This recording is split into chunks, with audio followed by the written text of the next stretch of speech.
Hello there. A few weeks ago, I found this very cool old typewriter, so I decided to bring it home. But don't worry, I've told you again and again. The plan is to sell a typewriter, but first we've got to clean it. Skip town, I'll take you wherever I go. And I just wanna go.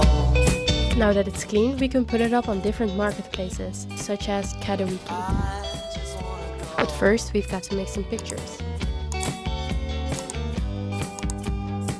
I ended up buying it for 45 euros and selling it for 85 euros.